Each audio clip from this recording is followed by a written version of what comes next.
तो कैसे हैं आप लोग? उम्मीद है आप सभी लोग अच्छे होंगे और अच्छे से अपनी पढ़ाई को कर रहे होंगे।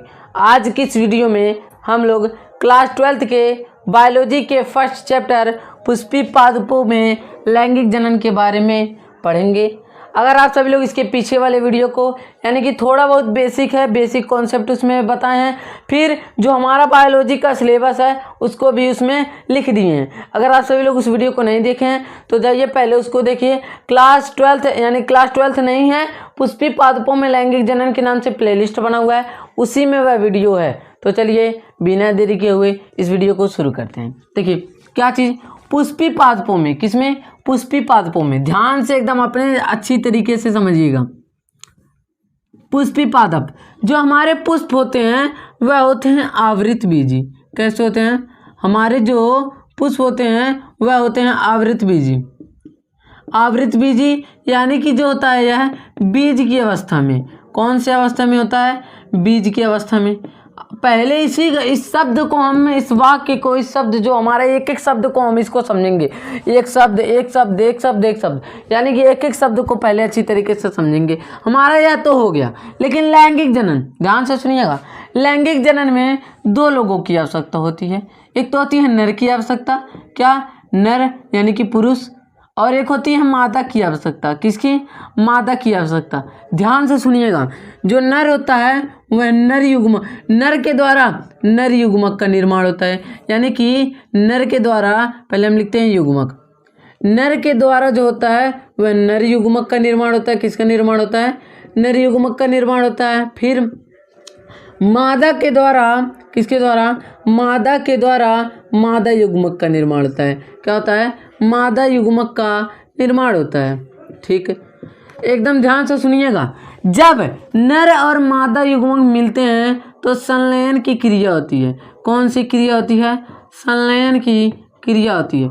और जब संलयन की क्रिया हो जाती है उसके बाद भ्रूण का निर्माण होता है। भ्रूण के निर्माण के पश्चात नई संतति की उत्पन्न होती है।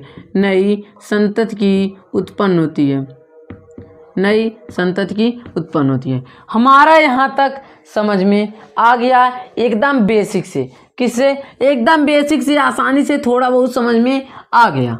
यह तो थोड़ा बहुत बेसिक था, लेकिन अब इसमें चलते हैं पुष्पी पादपों में। ध्यान से सुनिएगा। जो हमारे पुष्पी पादपों को, किसको? पुष्पी पादपों को,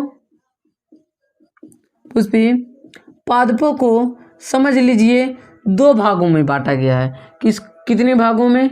दो भागों में पुष्पी पादपों को दो भागों में बांटा गया है। एक तो हो गया हमारा सहायक अंग। कौन सा अंग? सहायक अंग। और एक हो गया हमारा लैंगिक अंग। कौन सा अंग? लैंगिक अंग। ठीक है, अब देखिए सहायक अंग हमारे पास दो होते हैं। एक तो होता है बाह्य दल, यानी कि दल भी कह सकते हैं, दल, और एक होता है बाह्य दल। बाह्य दल। ठीक, अब देखिए लैंगिक अंग हमारे पास दो होता है। एक तो होता है इसमें क्या? लैंगिक अंग में हमारे होते हैं क्या चीज़? क्या एक कहते हैं इसको, एक को कहते हैं पुंकेसर। पुंकेसर को न लिख करके हम लिखते हैं, क्या लिखते हैं? पुमंग लिखते हैं। पुमंग लिखते हैं। और एक लिखते हैं जायांग। अभी कैसे हम करेंगे ध्यान से सुनिएगा। ठीक, जायांग। अब हम एक चित्र की सहायता से आप सभी लोगों को समझाते हुए चलते हैं। पहले हम चित्र को बनाते हैं। हमारा चित्र इस तरह से है, इस तरह से। यह जो पुष्प का निचला भाग दिख रहा है इसको हम कहते हैं पुष्प अक्ष। क्या कहते हैं? पुष्प अक्ष। ठीक, फिर उसके बाद हमारा ये वाला भाग आया है। ड्राइंग आती नहीं है लेकिन बना रहे हैं, जैसा भी होगा एडजस्ट कर लीजिएगा। आप सभी लोग अच्छी तरीके से बनाइएगा। देखिए यह जो है हमारा भाग है इसको कहेंगे पुष्पासन। क्या कहेंगे? पुष्पासन। इसके मतलब भी समझ में आ गया, इसका मतलब भी हो गया, समझ में आ गया। पुष्प का आसन यानी पुष्प जिस पर आसन है। उसके बाद हमारा चित्र किस तरह से है? हमारा चित्र है, देखिए ध्यान से, हमारा चित्र इस तरह से है। अब यहाँ से किस तरह से है? हमारा चित्र देखिए ध्यान से,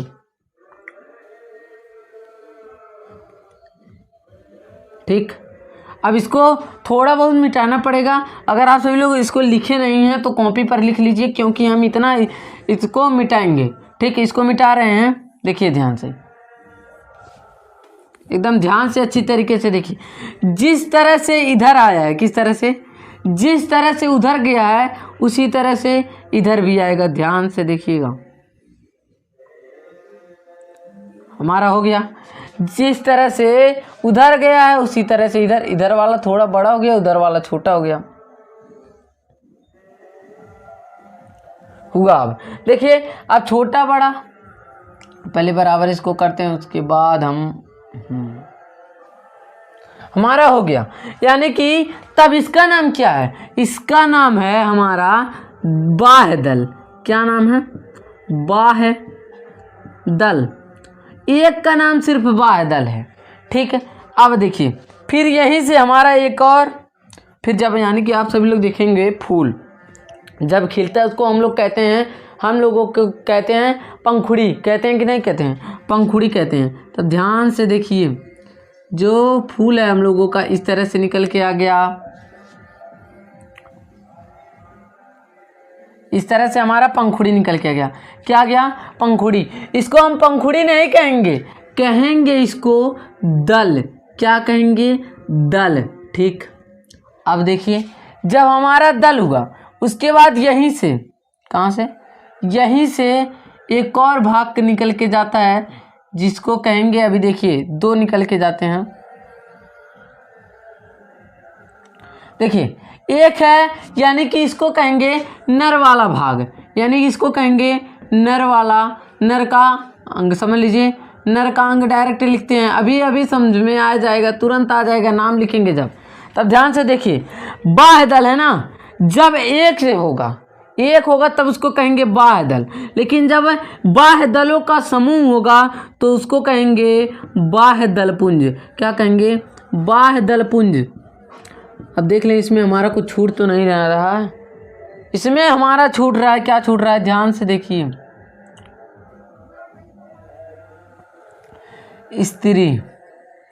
क्या चीज, इसको कहें हम, क्या कहें, इसका नाम दे दीजिए स्त्री केसर। क्या नाम दे दीजिए, स्त्री केसर,